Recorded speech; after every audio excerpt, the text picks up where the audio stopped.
The silence in the back of the Mercedes Maybach was heavier than the humid New York air outside. Beside me, Robert was snoring softly, his head lolling against the leather headrest. To the world outside the tinted windows, he was Robert Thorne, the real estate tycoon of the year, the man who had just charmed the entire ballroom at Cipriani Wall Street with his speech about integrity and family values. To me, right now, he was just a 60-year-old man who didn't know when to stop drinking single malt scotch.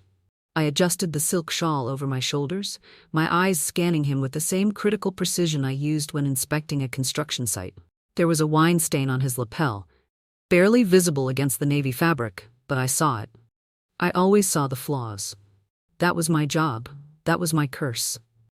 "We're here, Mrs. Thorne," the driver announced softly as we pulled up to the limestone facade of our Upper East Side townhouse.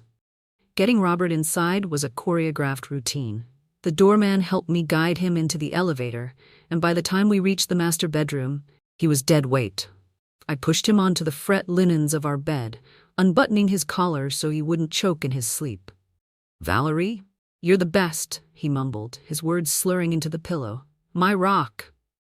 "Sleep, Robert," I whispered, my voice devoid of warmth.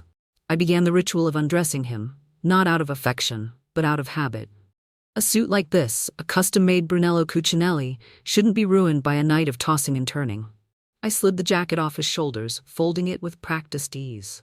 It was heavy, the fine wool warm from his body heat. That's when I felt it. A hard, rectangular lump in the inner breast pocket. Robert was a man of slim wallets and digital transactions. He hated clutter.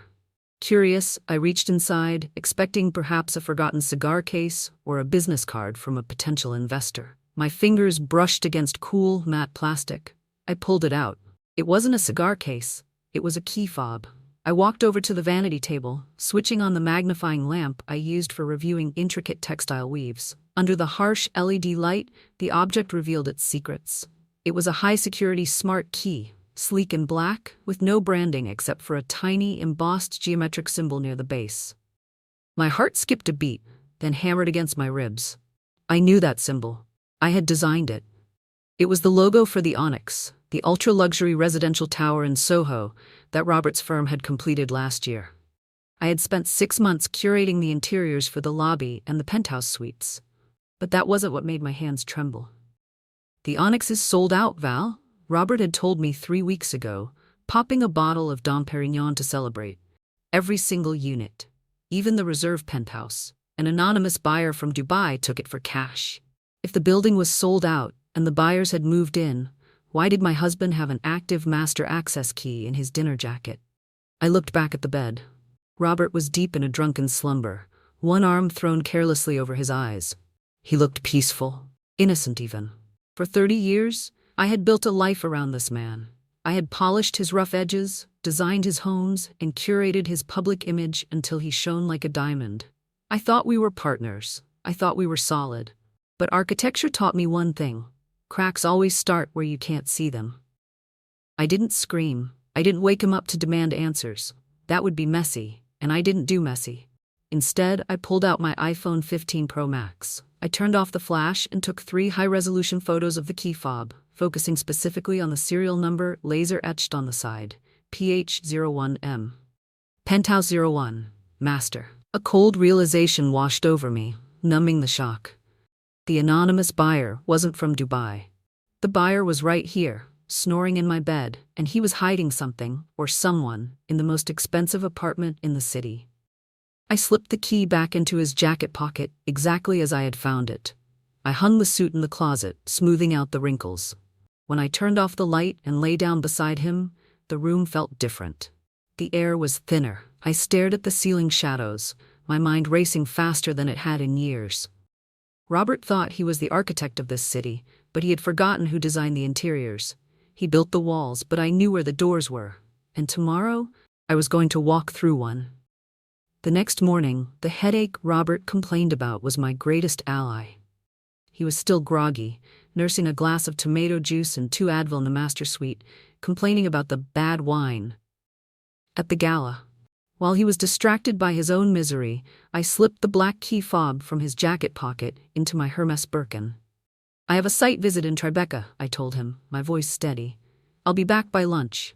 "Take your time," he grunted, not even looking up from his iPad. 20 minutes later, I was parking my Audi e-tron GT in the underground garage of the Onyx. My heart was beating a frantic rhythm against my ribs, but my face was a mask of professional boredom. I walked through the lobby I had designed myself. The limestone floors, the abstract bronze sculptures, it all felt mocking now. "Mrs. Thorne, good to see you." Eddie, the head concierge, beamed as I approached the private elevator bank. "Mr. Thorne isn't with you?" "Not today, Eddie. Just a quick inspection of the HVAC systems on the upper levels. We've had some sensor alerts." I lied with the ease of a woman who had spent 30 years managing contractors. "Of course. Go right up." I stepped into the elevator and pressed the sleek, buttonless panel with the key fob. The light turned green. "Penthouse access granted." The doors slid open silently, revealing a space that sucked the air right out of my lungs. I expected a bachelor pad. I expected mess. I expected a hotel-like sterility. Instead, I walked into a ghost of my own desires. The living room was bathed in morning light, floor-to-ceiling windows framing the Soho skyline. But I wasn't looking at the view. I was looking at the furniture. In the center of the room sat a curved, cream-colored Fendi Casa sectional sofa. I froze. 6 months ago, I had shown Robert the catalog for this exact sofa for our Hamptons house. He had dismissed it, claiming it was too avant-garde and ridiculously overpriced. Yet here it was, sitting on a hand-knotted silk rug that I had also bookmarked in my private design files. My hands clenched into fists. He hadn't just cheated on me with another woman. He had cheated on me with my own taste. He had used my aesthetic vision to build a nest for someone else. I moved deeper into the apartment, my heels clicking softly on the white oak chevron floors. The air smelled faintly of Le Labo Santal 33, trendy, expensive, and young.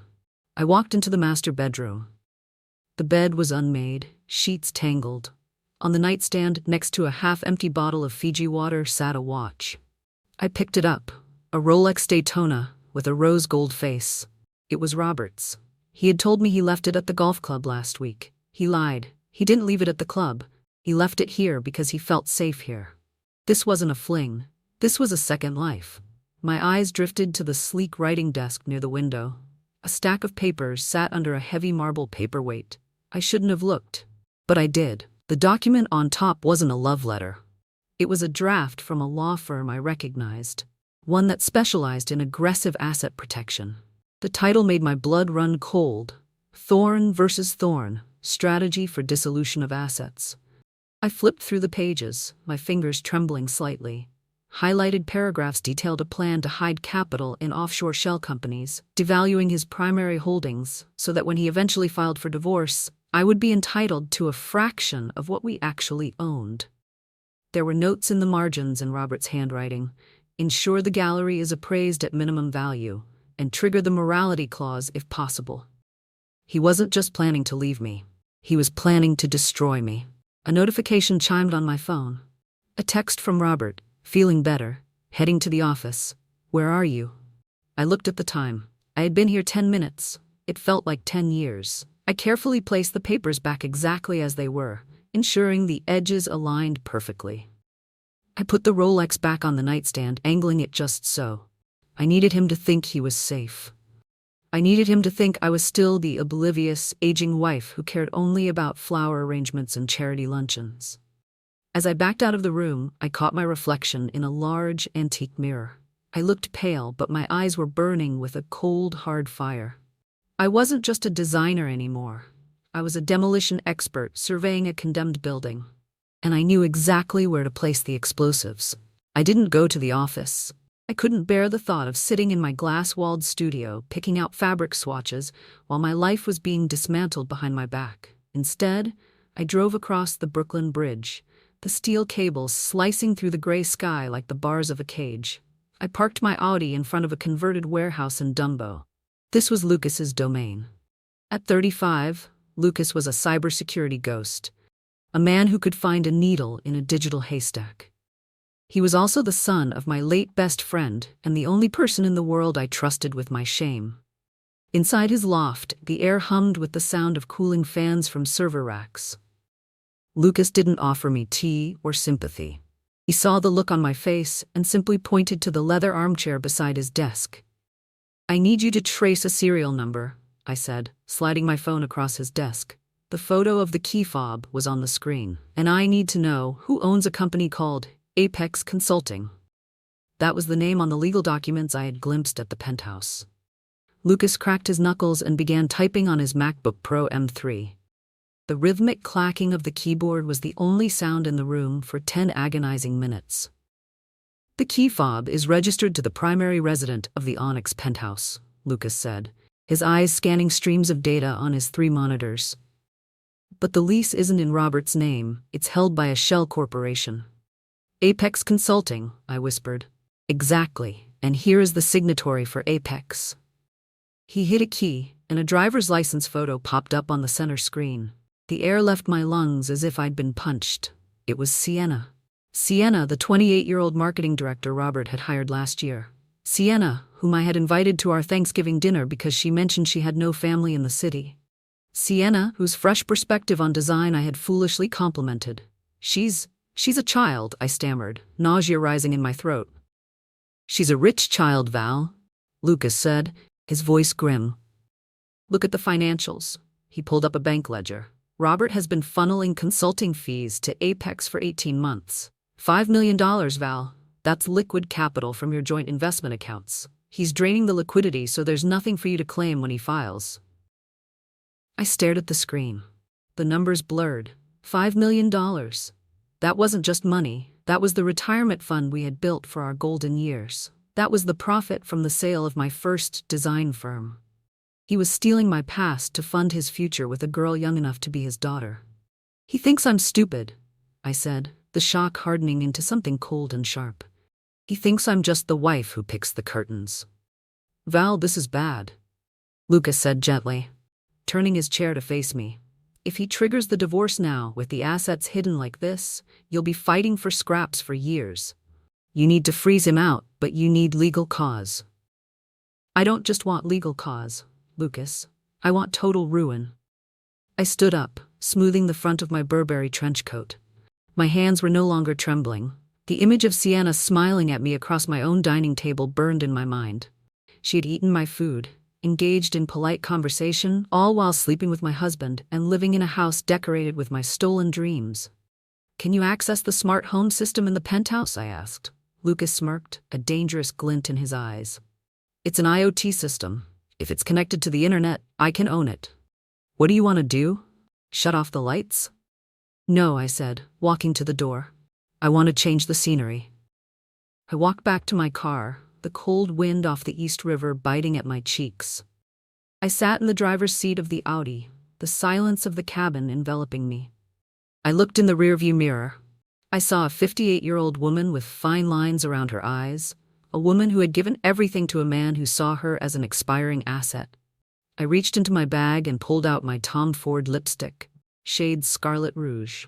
I applied it slowly, deliberately. The vibrant red slashed across my pale face like a war paint.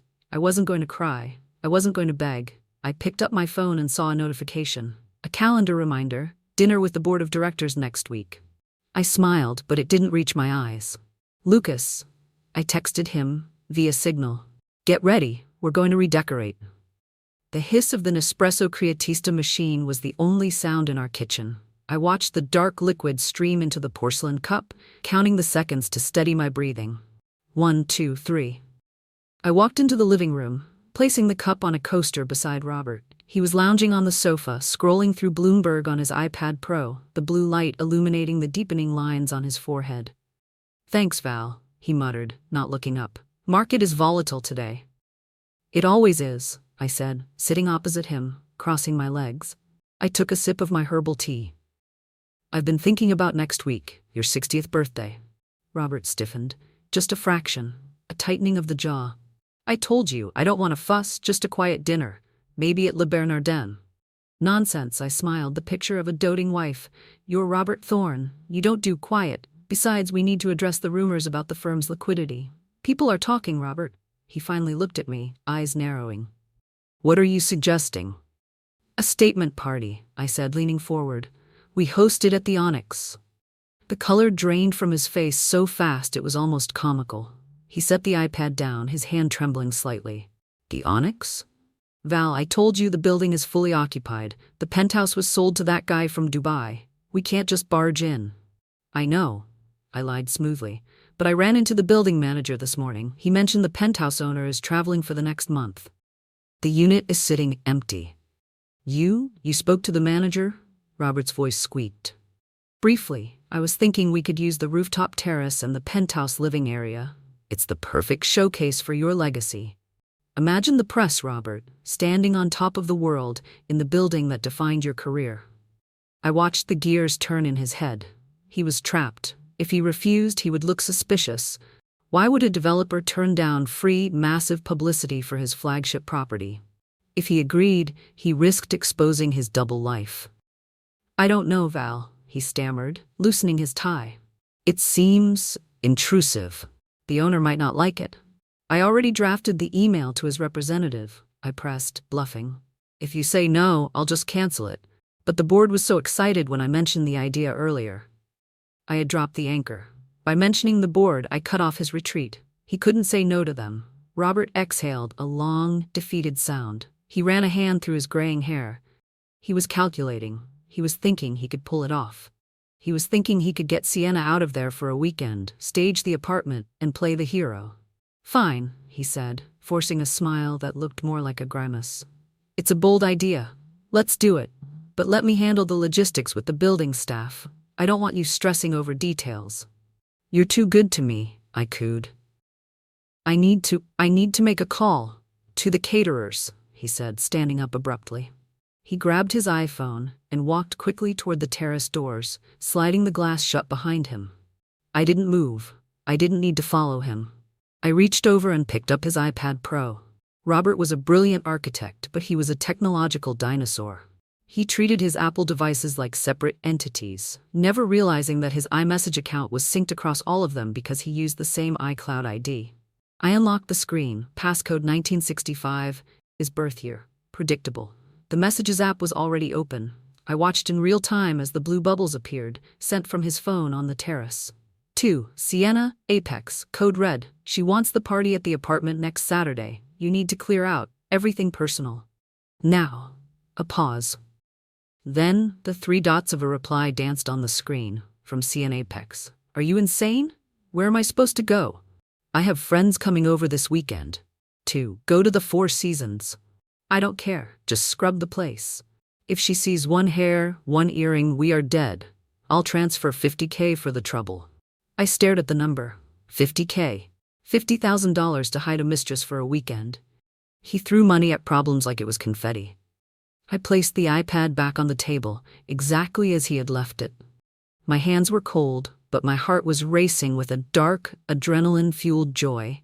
He thought he was cleaning up a crime scene. He didn't realize he was preparing the stage for his own execution. All sorted? I asked cheerfully as he walked back inside, looking pale and sweaty. Yes, he said, avoiding my eyes. Everything is under control. Wonderful, I said, standing up and smoothing my skirt. I'm going to bed, Robert. I have a lot of planning to do tomorrow. I want everything to be perfect. As I walked up the stairs, I didn't look back. I didn't need to. I knew exactly what he looked like, a cornered animal waiting for the trap to snap shut. Robert left on Thursday morning, ostensibly for a sight crisis in Boston. I kissed him on the cheek, straightened his tie, and watched him get into his Uber black Lincoln Navigator. He looked relieved, believing he had successfully scrubbed the crime scene clean before the big reveal. He didn't know that the crime scene was about to be redecorated. 2 hours later, I pulled up to the service entrance of the Onyx. Lucas was already there, waiting by his matte black van, looking like a high-end art handler. Do you have the prints? I asked, stepping out of my car. Museum quality, Lucas replied, patting a large flat portfolio case. Printed on archival metallic paper, just like you asked. We took the service elevator up to the penthouse. Robert had been thorough. The apartment smelled of industrial bleach and lemon, masking the lingering scent of Sienna's perfume. The closet was empty. The bathroom counters were bare. He had turned a home into a hotel room, sterile, impersonal, safe. It's a blank canvas, I murmured, walking to the center of the living room. Let's fill it. I wasn't just a scorned wife. I was Valerie Thorne, a tastemaker whom Architectural Digest had once called the Queen of Atmosphere. I knew how to manipulate a room. I knew how to make a space speak.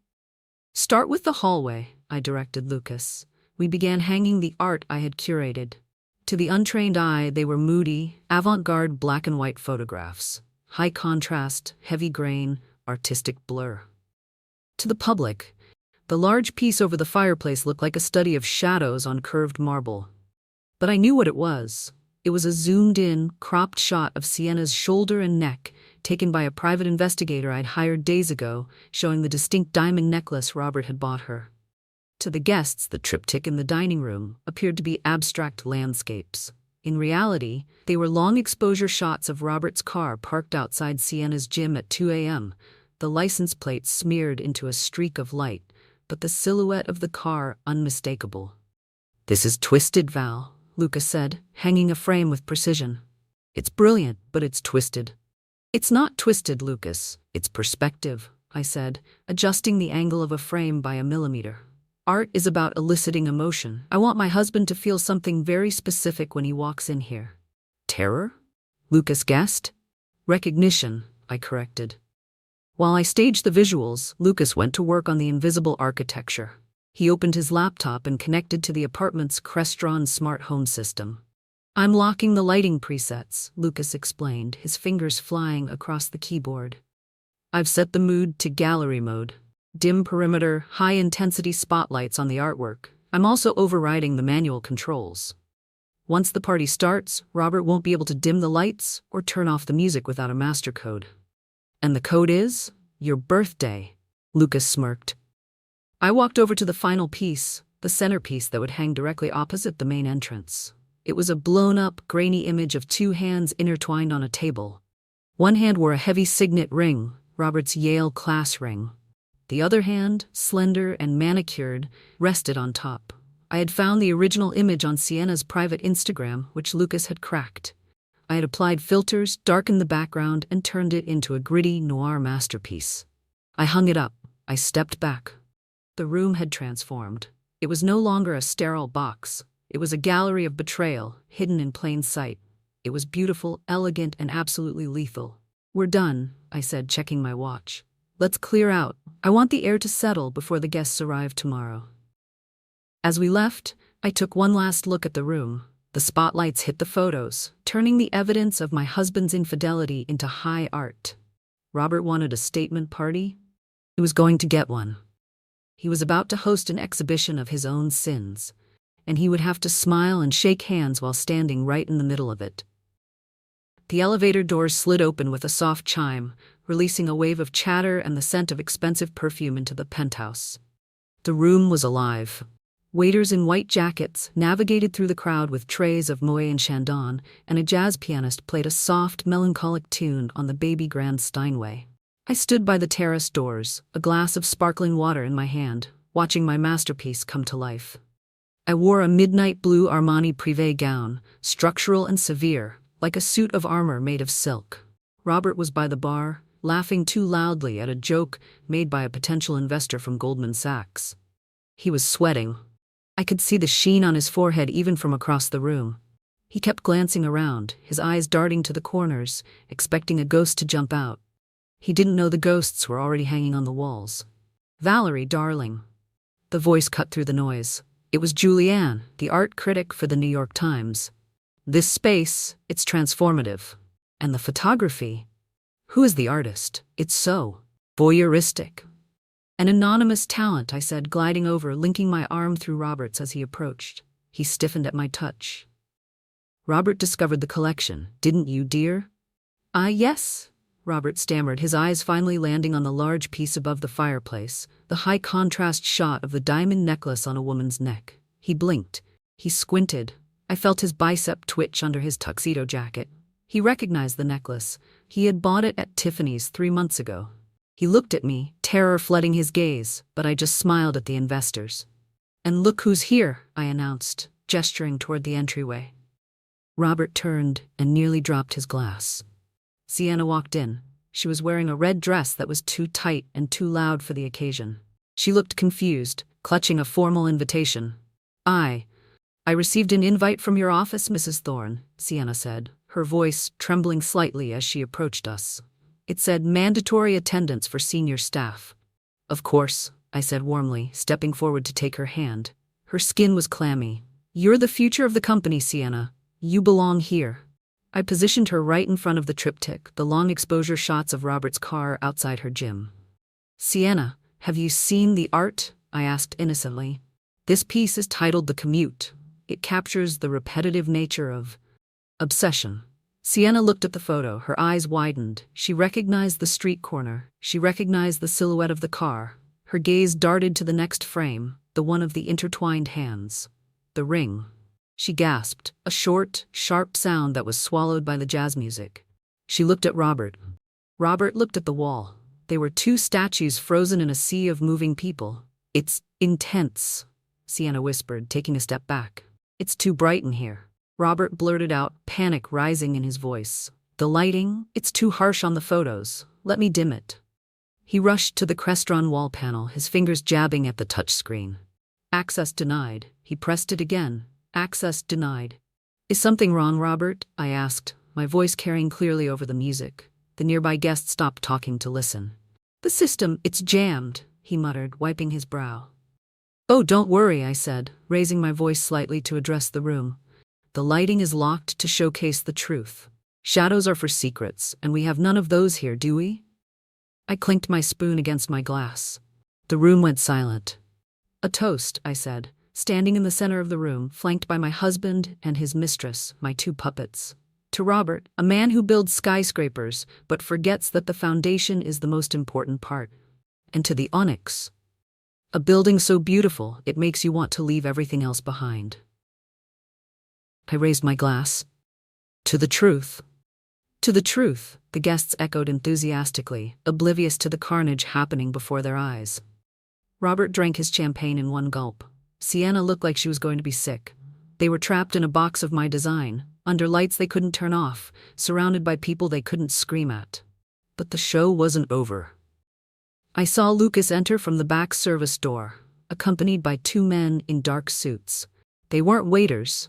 They were carrying briefcases that bore the seal of the Department of Justice. I smiled at Robert. Oh, darling, it looks like some unexpected guests have arrived. The jazz pianist stopped mid-chord.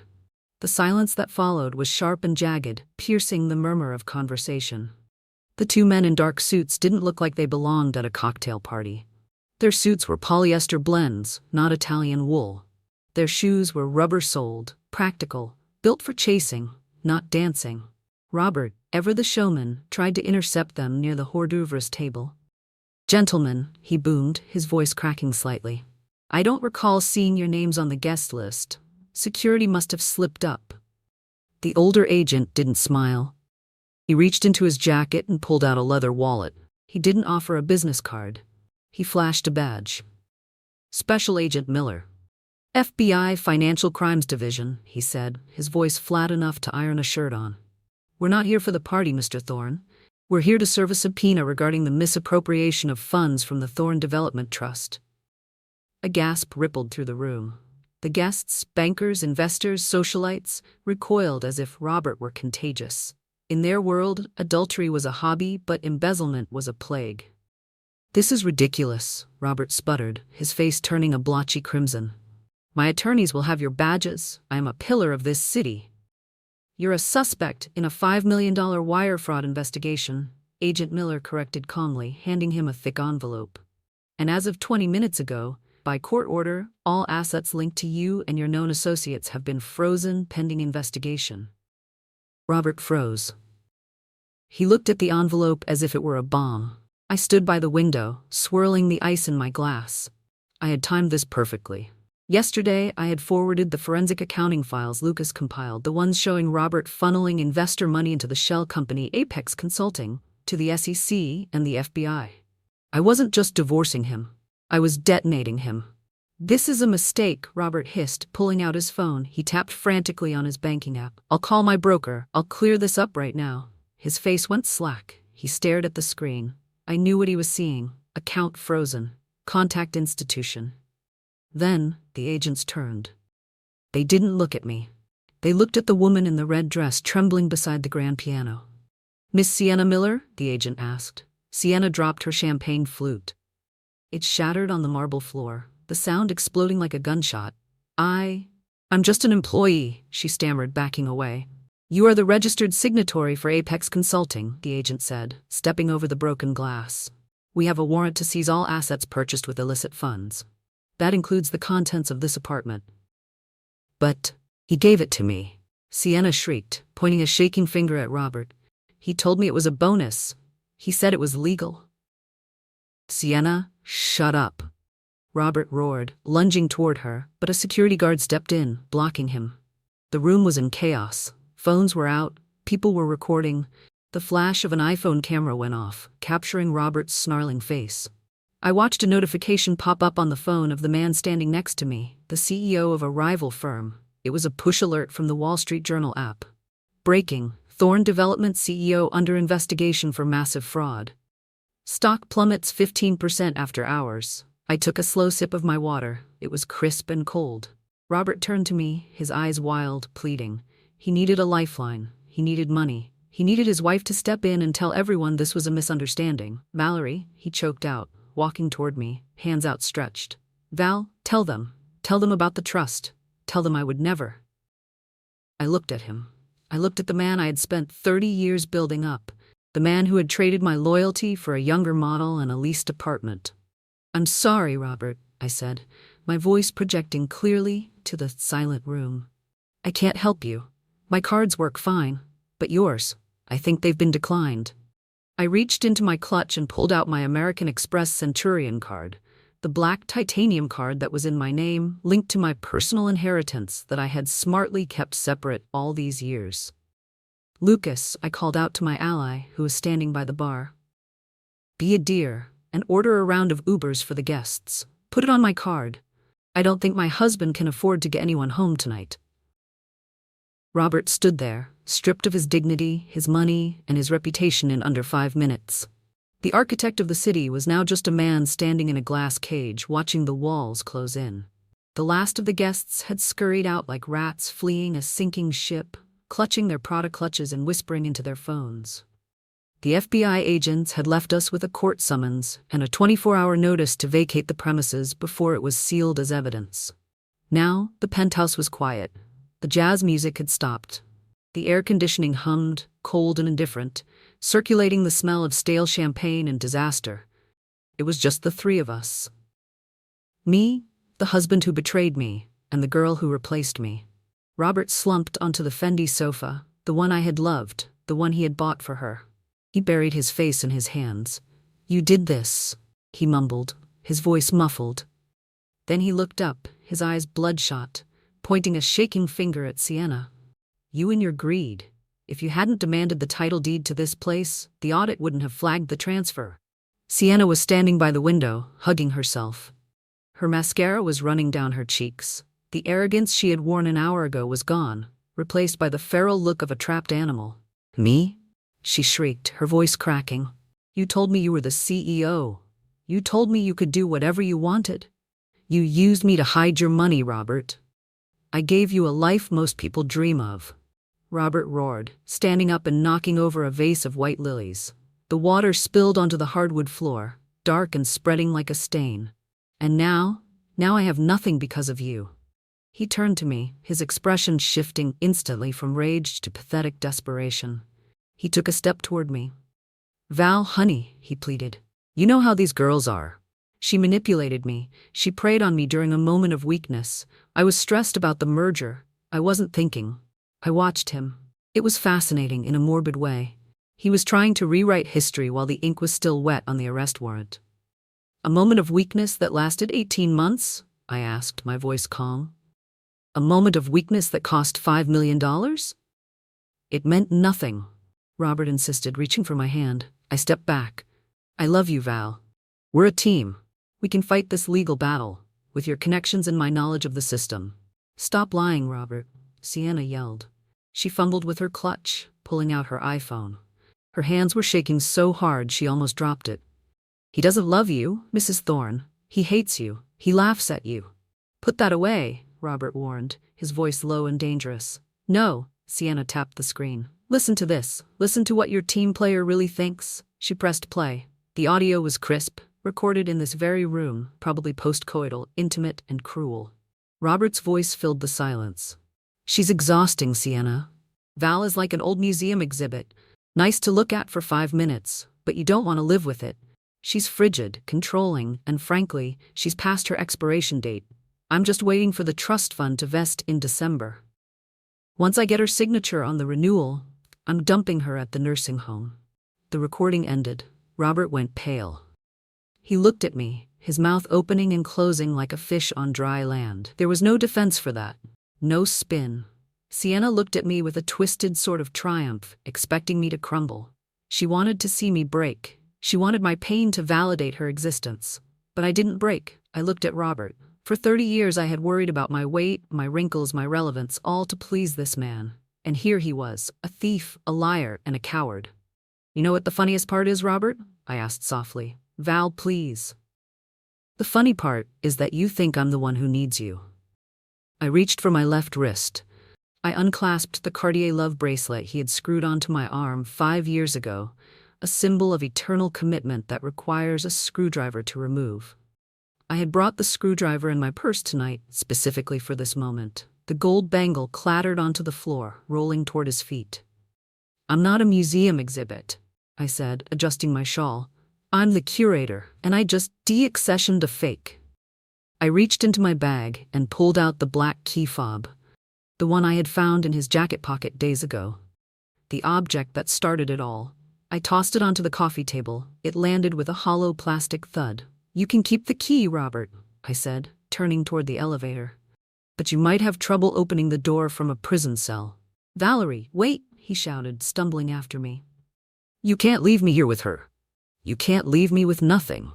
I pressed the elevator button. The doors opened immediately. I stepped inside and turned around to face them one last time. I'm not leaving you with nothing, Robert, I said as the doors began to slide shut. I'm leaving you with exactly what you deserve. The last thing I saw before the doors closed was Robert sinking to his knees amidst the broken glass and spilled water, while Sienna wept in the corner. The mask hadn't just fallen. It had shattered. The wheels of justice grind slowly, but when they are greased with a mountain of digital evidence and a vindictive forensic audit, they move with terrifying precision. 6 months after the party at the Onyx, I sat in the front row of the Federal District Court in Lower Manhattan. I wasn't there as a supportive wife. I was there as the primary victim and key witness for the prosecution. Robert sat at the defendant's table. He looked 20 years older. His signature tan had faded to a sickly gray, and his suit, an off-the-rack blend that fit poorly around the shoulders, was a far cry from the Brunello Cucinelli armor he used to wear. He wouldn't look at me. He stared at the table, his hands clasping and unclasping. All rise, the bailiff announced. Judge Harrison swept in, black robes billowing. The room went silent. The trial had been a spectacle.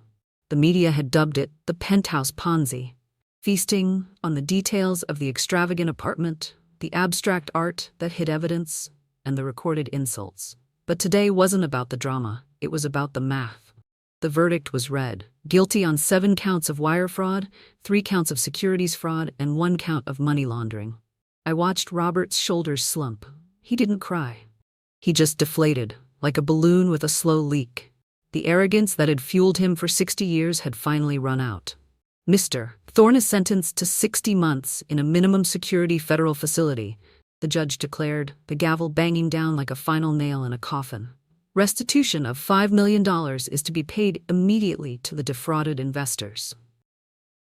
Then, there was Sienna. She wasn't in the defendant's chair.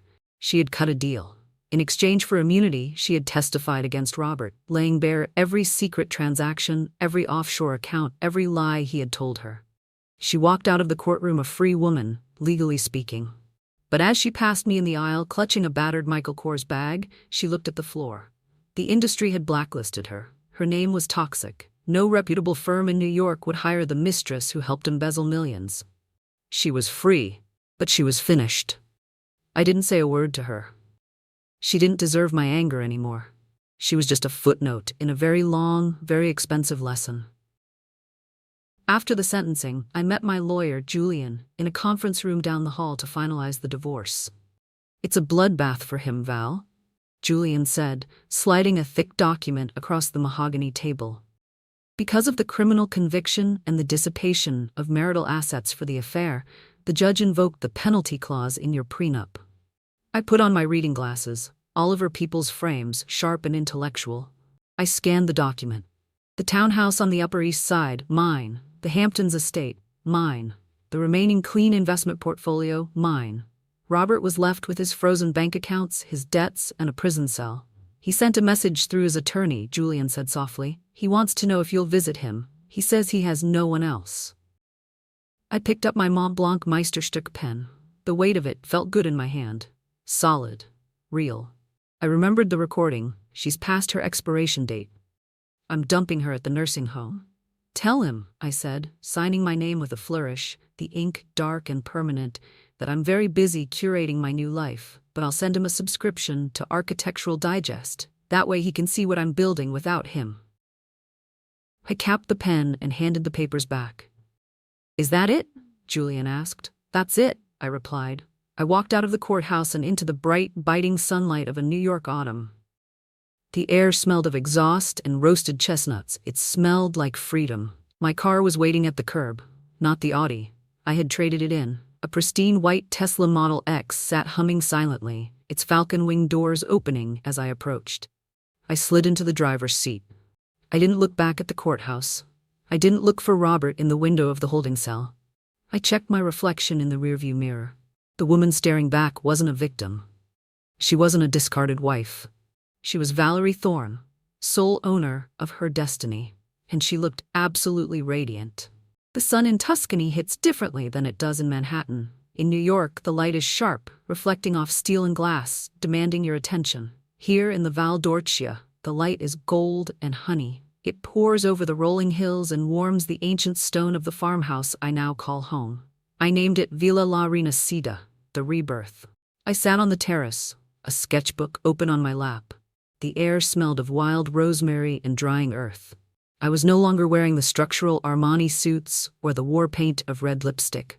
Today, I wore a simple white linen dress, my feet bare against the warm terracotta tiles. My phone, an older model now, lay face down on the table. I rarely checked it. The urgent emails from the city, the gossip columns, the noise, it all felt like a radio station I had finally tuned out. I picked up my Kindle Oasis and swiped to the next page of Women Who Run with the Wolves. Clarissa Pinkola Estes wrote about the wild woman archetype, the instinctual nature that women must reclaim. I smiled. I hadn't just reclaimed my instinct, I had sharpened it into a weapon, used it to cut the cords that bound me, and then buried it here, under the olive trees. "Signora Valerie?" A deep voice interrupted the quiet. I looked up. Matteo was standing at the iron gate at the bottom of the terrace. He was 60, the owner of the vineyard next door, with salt and pepper hair and hands stained purple from the harvest. He wasn't a CEO. He didn't wear Italian suits. He wore work boots and a smile that reached his eyes. "Matteo," I greeted him, closing my sketchbook. "You're early." "The vines wait for no one," he said in heavily accented English, walking up the steps. He carried a wooden crate. "But for a neighbor like you, I make time. I brought you the first bottle of the 2018 Reserva, Brunello di Montalcino." He set the bottle down on the table, next to a bowl of fresh figs. "You spoil me," I said, gesturing for him to sit. "I am just being a good neighbor," he teased, pouring 2 glasses. "And perhaps I want to see what you have done with the sketches for the guest house." I turned the sketchbook toward him. He studied the charcoal lines, the arches, the way I had integrated the modern glass walls with the 18th century stone. "You have a gift, Valerie," he said softly. "You see the soul of a building." "I used to build cages," I said, looking out over the valley. "Gilded cages for people who didn't love each other. Now, I only want to build sanctuaries." I took a sip of the wine. It was rich, complex, and tasted of the earth. For a fleeting moment, my mind drifted back to Robert. I wondered what he was doing right now. Probably sitting in a gray room, eating processed food, staring at a concrete wall. I wondered if he missed the view from the penthouse. But the thought didn't sting. It didn't make my heart race. It was like remembering a movie I saw a long time ago, a tragedy that happened to someone else. "You are far away," Matteo noted, watching me closely. "No," I said, bringing my eyes back to his. "I'm right here." A breeze rustled the cypress trees lining the driveway. I reached into my pocket and pulled out a key. It wasn't a plastic smart key. It wasn't digital. It was a heavy, old-fashioned iron skeleton key that opened the front door of this villa. It was cold and solid and real. I had found the keys to an apartment in my husband's jacket, and it had destroyed my life. But in the ruins, I had found the foundation for something better. "To the future?" Matteo asked, raising his glass. I clinked my glass against his, the crystal ringing out like a bell in the silence of the afternoon. "No, Matteo," I smiled, feeling the warmth of the sun on my face. "To the present. It's the only place I want to be." I took a deep breath, filling my lungs with the scent of freedom. The architect had finally designed a masterpiece that was hers, and hers alone. Later that evening, the sun finally dipped below the Cypress Hills, painting the Tuscan sky in bruises of purple and gold. I stood in the kitchen, not a sleek, stainless steel laboratory like the one in Manhattan, but a room with exposed wooden beams and a stone floor worn smooth by centuries of feet. I was making pasta from scratch. There was flour on my hands and a smudge of it on my cheek. A pot of water boiled on the stove in a heavy orange Le Creuset Dutch oven, filling the air with the comforting scent of steam and salt. It was simple, it was messy, it was real. Matteo was outside, setting the long wooden table under the pergola. I could hear him humming an old Italian song, the melody drifting in through the open window, along with the scent of night-blooming jasmine and the distant chirp of crickets. I wiped my hands on a linen towel and looked at the small Moleskine notebook lying open near the stove. It wasn't filled with revenge plots, forensic accounting figures, or legal strategies anymore. It was filled with sketches of olive trees, recipes for wild boar ragu, and a list of books I had always wanted to read but never had the time for. For so long, I had believed that my worth was tied to what I could control. The perfect husband, the flawless house, the enviable reputation. I had held on to those keys so tightly that my knuckles had turned white. I thought that if I let go, I would fall. But I didn't fall. I flew. I picked up the heavy ceramic bowl and walked out to the terrace. The string lights twinkled above us like low-hanging stars. Matteo looked up and smiled, the candlelight dancing in his kind eyes. He didn't see a rich divorcee, he just saw Valerie. "Perfetto," he said, admiring the meal. "No," I corrected him gently, placing the bowl down and looking up at the vast, star-dusted universe above us. "It's not perfect, Matteo. It's better." I sat down, poured a glass of wine, and took a deep breath. For the first time in 60 years, I didn't worry about what tomorrow would bring. I was too busy falling in love with tonight.